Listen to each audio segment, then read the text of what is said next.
मैं अपने घर से अपनी दुकान के लिए निकला ही था कि रास्ते में मुझे मेरा दोस्त निखिल मिला। उसने मुझे कहा, राजेश, क्या तुम मुझे मेरे ऑफिस तक छोड़ दोगे? मैंने निखिल को कहा, ठीक है, मैं तुम्हें तुम्हारे ऑफिस तक छोड़ देता हूँ। मैंने निखिल को उसके ऑफिस तक छोड़ दिया था। रास्ते में हम लोग की काफ़ी बातें हुई। उन दिनों निखिल से बातें करके मुझे भी काफ़ी अच्छा लगा था। काफ़ी टाइम बाद निखिल से मेरी मुलाकात हो रही थी। उससे मिलकर मुझे अच्छा लगा था। मैंने उसे छोड़ने के बाद अपनी दुकान में चला आया था। मुझे उस दिन काफ़ी ज़्यादा काम था। दुकान में काफ़ी लोग भी आए थे। मेरी दुकान काफ़ी अच्छी से चलती है। इस वजह से मुझे बिल्कुल भी समय नहीं मिल पाता था। मैं अपने काम से बड़ा ही खुश हूँ। उस शाम जब मैं घर लौटा तो पापा और मम्मी मुझे कहने लगे, राजेश बेटा, कल हम लोग जयपुर जा रहे हैं। मैंने पापा से कहा, लेकिन अचानक से आप लोग जयपुर जा रहे हैं? उन्होंने मुझे बताया जयपुर में उन्हें कुछ जरूरी काम है। मैंने पापा से इस बारे में नहीं पूछा, पर पापा और मम्मी अगले दिन सुबह ही जयपुर चले गए।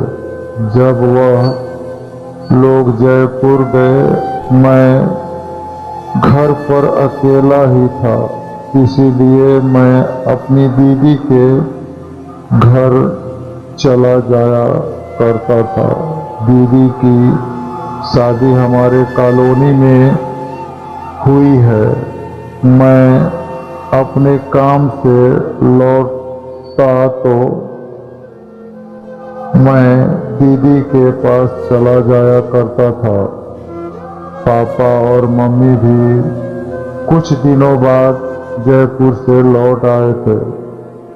जब वह लोग जयपुर से लौटे तो उन्होंने एक दिन मुझे अपने साथ अपने दोस्त के घर चलने के लिए कहा और मैं उन दिनों पापा मम्मी के साथ चला गया। लेकिन मुझे क्या मालूम था, वह लोग उनके दोस्त की बेटी आशा से मुझे मिलवाने वाले हैं। जब उन्होंने मुझे आशा से मिलवाया तो मैं आशा से पहली बार ही मिला था। मुझे उससे मिलकर अच्छा लगा था। वह लोग चाहते थे हम दोनों शादी कर लें। मैं पापा और मम्मी की बात को मना न कर सका और उन लोगों ने हमारी सगाई करवा दी। अब हम दोनों की सगाई भी हो चुकी थी। हम दोनों की एंगेजमेंट हो जाने के बाद मेरी आशा से अक्सर बात होती ही रहती थी। जब भी मैं आशा से बात करता, मुझे उससे बातें करना बहुत ही अच्छा लगता था। मुझे लगता था आशा बहुत शर्मीली किस्म की है, लेकिन समय के साथ साथ अब हम दोनों की बातें भी काफी ज्यादा बढ़ने लगी थी। हम दोनों एक दूसरे से बहुत ही बात किया करते। जब भी हम दोनों एक दूसरे से फोन पर बातें करते, हम दोनों को बड़ा ही अच्छा लगता था। जिस तरीके से हम दोनों की बातें होती, उससे मेरे और आशा के बीच में प्यार भी होने लगा था।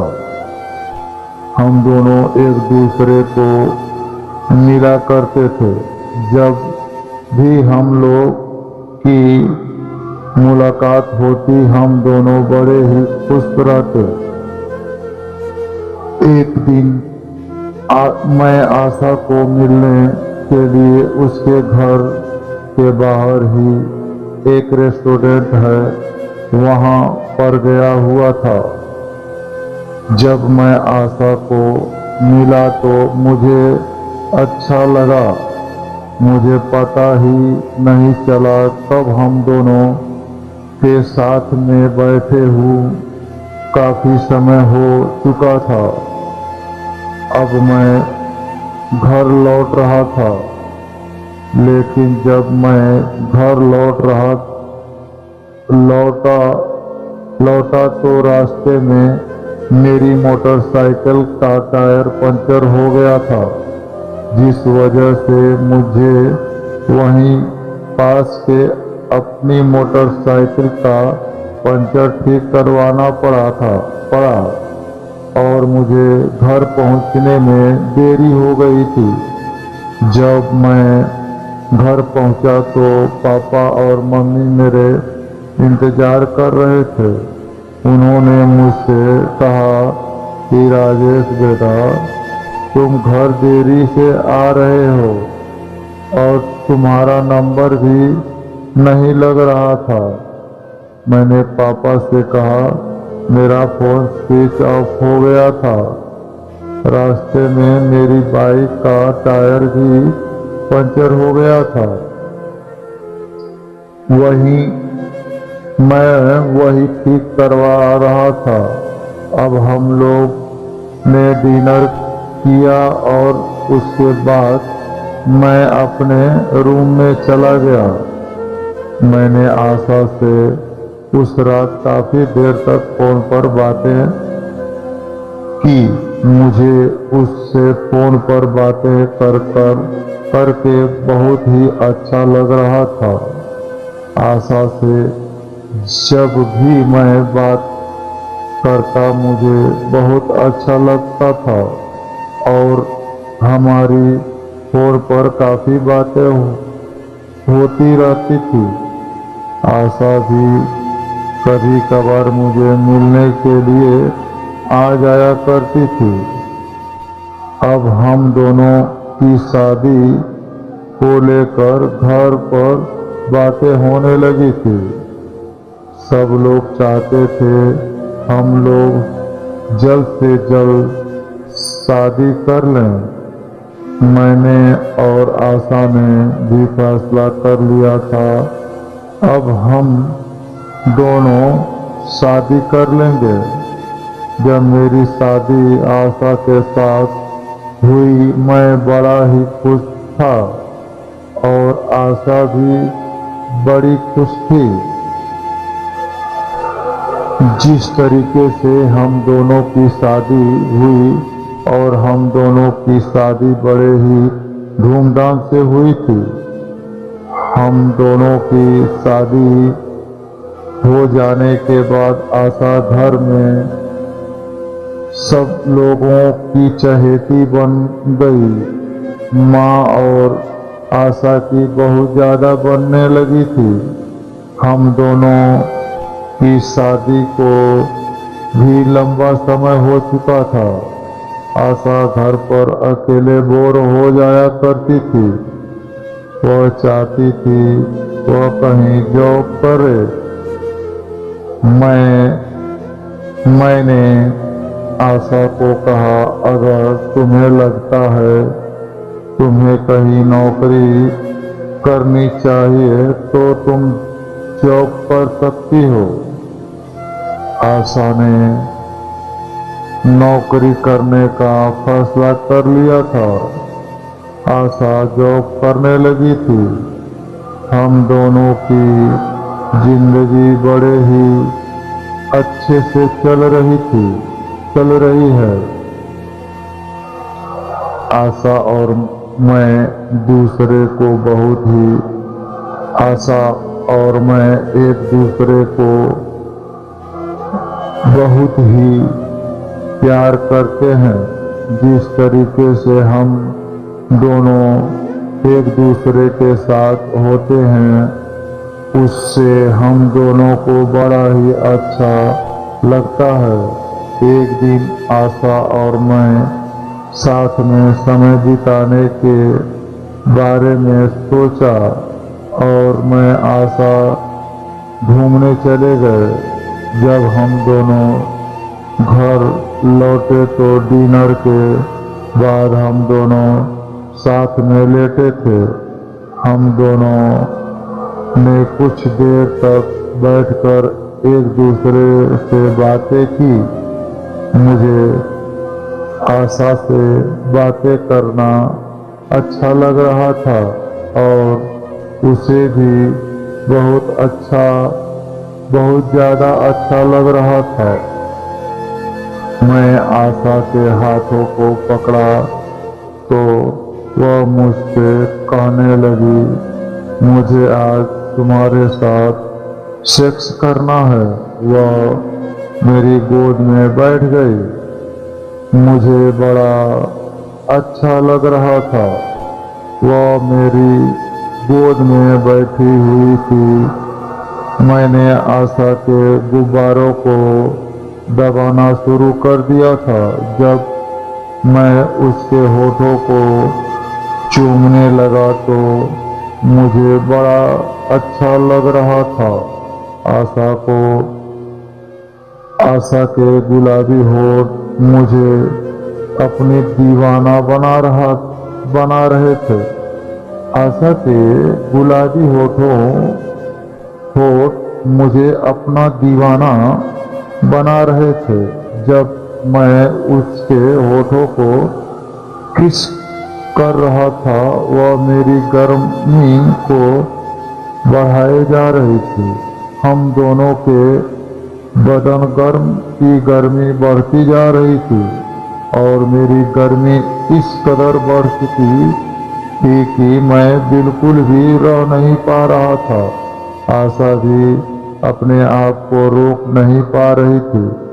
हम दोनों तड़प रहे थे। मैंने जब अपने पप्पू को बाहर निकाला तो उसे आशा ने देखते ही अपने हाथों में ले लिया था और मुझे बड़ा मजा आया जब आशा ने मेरे पप्पू को हाथों में ले लिया था। मैंने आशा से कहा, मेरे पप्पू को तुम अपने मुंह में ले लो। आशा ने मोटे पप्पू को अपने हाथों में पकड़ा और तब हिलाया। मुझे मजा आने लगा था। बहुत देर वह मेरे पप्पू को हिलाकर मेरी गर्मी को बढ़ा रही थी। मैं बहुत ही ज़्यादा खुश था और आशा भी बड़ी खुश थी। जिस तरीके से वह मेरे पप्पू को हिलाए जा रही थी, उसने बहुत देर तक मेरे पप्पू को हिलाया। मेरे पप्पू से पानी निकल रहा था। मैंने उसे कहा, तुम मेरे पप्पू को मुंह में ले लो। आशा ने मेरे पप्पू को अपने मुंह में ले लिया। वह मेरे पप्पू को आगे पीछे करने लगी थी। जब वह मेरे पप्पू को आगे पीछे करने लगी तो उसको भी मज़ा आने लगा था और मुझे भी बड़ा मज़ा आ रहा था। वह जिस तरीके से मेरे पप्पू को चूस रही थी और मेरी गर्मी को बढ़ा रही थी, उससे मेरी गर्मी को बहुत ज़्यादा बढ़ रही थी। मेरा पप्पू पानी छोड़ चुका था। मैं पूरी तरीके से गर्म हो चुका था। मुझे गर्मी का एहसास होने लगा था। मैंने आशा को कहा, मुझे बहुत ही ज़्यादा अच्छा लग रहा है। आशा मुझसे कहने लगी, मुझे भी बड़ा मज़ा आ रहा है। मुझे तुम्हारे पप्पू को चूस कर मज़ा आ रहा है। मैंने आशा के बदन से कपड़े उतार कर उसके बदन को टच करना शुरू किया। वह तड़पने लगी। मैंने आशा के बदन को गर्म कर दिया था। मैंने जब उसकी चिड़िया पर उंगली को लगाया तो वह मचलने लगी थी। वह कहने लगी, मुझसे रहा नहीं जा रहा है। मैंने आशा की चिड़िया में उंगली को घुसा दिया था। मुझसे रहा नहीं जा रहा। मैं बहुत ज़्यादा गर्म होता चला गया था। मैंने आशा की चिड़िया को चाटना शुरू किया। उसकी चिड़िया को चाटकर मुझे गर्मी का एहसास होने लगा था। वह बहुत ज़्यादा गर्म हो रही थी। मैं और आशा गर्म हो चुके थे। हम दोनों रह नहीं पा रहे थे। मैंने आशा की चिड़िया पर पप्पू को टच करके बाद रगड़ा तो वह मचलने लगी थी। उसकी चिड़िया से पानी निकल रहा था। मैंने धीरे धीरे करके अपने पप्पू को आशा की चिड़िया में प्रवेश करवा दिया था। वह चिल्लाने लगी थी। मेरा मोटा पप्पू उसकी चिड़िया के अंदर तक चला गया था। मैंने आशा को बड़ी तेजी से धक्के देने लगा था। मैंने देखा आशा की चिड़िया से पानी निकल रहा था। मुझे मज़ा आने लगा था और उसे भी अच्छा लग रहा था। मेरे धक्के में तेजी आती जा रही थी। मैं आशा को बड़ी तेजी गति से धक्के मार रहा था। मैं जिस तरीके से उसे धक्के मार रहा था उससे मुझे बहुत ही ज़्यादा अच्छा लग रहा था और आशा को भी बहुत ज़्यादा अच्छा लग रहा था। मेरे धक्के बढ़ने लगे थे और हम दोनों जमकर सेक्स का मजा ले रहे थे। आशा ने मुझे पैरों के बीच में जकड़ लिया था। वह झड़ चुकी थी। मैंने भी आशा की चिड़िया की गर्मी को झेल ना सका और मेरा पानी गिरने वाला था। जब मैंने अपने माल को आशा की चिड़िया में गिराया तो मुझे मज़ा आ गया। हम दोनों ने जमकर सेक्स के मज़े लिए और उसके बाद 3 बार और सेक्स के मज़े लिए। हम दोनों को मज़ा आता है जब भी हम लोग सेक्स करते हैं।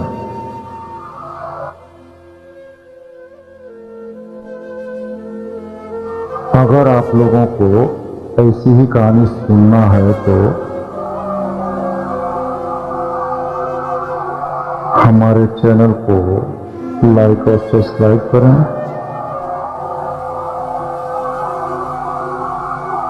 इस कहानी के विषय में आप राय और कमेंट करें। वीडियो को बिना सोचे लाइक कर दें, चैनल को सब्सक्राइब करें और साथ ही में दिए गए बेल को प्रेस करें, ऑल पर सेट करें। मिलता हूँ फिर किसी नई कहानी के साथ, तब तक के लिए धन्यवाद, नमस्कार।